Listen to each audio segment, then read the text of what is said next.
Knocked off, isn't it? You've got suspicious minds, you have. I just know your sort. Look, I'm only trying to save you a bit of money. And make a bit for yourself while you're about it. Man's got to live. Still, if you're going to get snooty about it, I'll take you somewhere else. Getting snooty?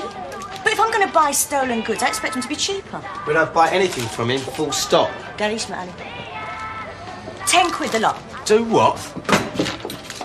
Take it or leave it. You're throwing a cup of tea and a roll and all. My pleasure. You sit down, I'll bring it over to you. Cheers. Still my catfish, you know. Yeah, well then start thinking about the profits. You can cook that beef up, make it into sandwiches, and turn over more than you make on the cabs all day. Yeah, but I don't like buying anything off him. Me and Sue's going to make a businessman out of you, whether you like And it I don't or like not. you two making decisions without consulting me. Morning, Sergeant. Morning, all.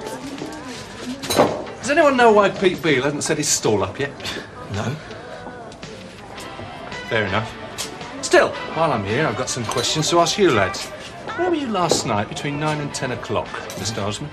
At the Vic, having a drink and minding your own business. How about you, Mr. Cotton? Same. So was half the square. Ask any of them. OK. Oh, only one that left early was your mate Pete Beale. Don't know what he was up to. Thank you. You thought any more about what I said? Yeah. Oh, I don't like it. Look, I'm not asking you to like it. I just want you to admit that it makes sense. Maybe. I'll be doing you a favour. You'd be doing yourself a favour. I wouldn't make anything unless you do, so we'd both be better off. I know all that. Well, what's your problem then? If I say yes, there's no going back, is there? It's not just the odd meal out with a bloke I meet. It's business. I don't see the difference. Yeah, well, maybe I don't want to admit that's what I've turned into. As far as the law's concerned, you're already there. Your card's marked. But for me to look after you, I'll get you the right punters, the right prices, and I'll make sure you don't get in any bother. Let's just talk about it some other time. You'll get yourself into real trouble again, Nick. I don't know what you're going on about. I heard what you were saying to Mary. You shouldn't go around spying on people, should you? I wasn't spying. God, you're up and out to here with you, Ma.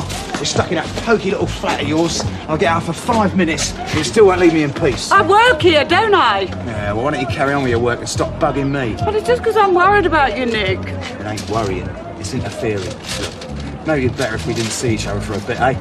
What do you mean? I mean, maybe I ought to get out of that dump of yours. Seems like the only chance I'll get to breathe. Look, Nick, when you get it into your head, I don't want to knock a side of beef. But it's a bargain. It's stolen goods. We weren't so fussy about that silver, and that wasn't exactly pedigree. Well, I'm not proud of it, and the answer is still no. What's wrong? Lost your bottle? Look, I've got a son to bring up. It's hard enough teaching him the difference between right and wrong without me showing him a lousy example. You mean he's sussed out what you've been up to, eh?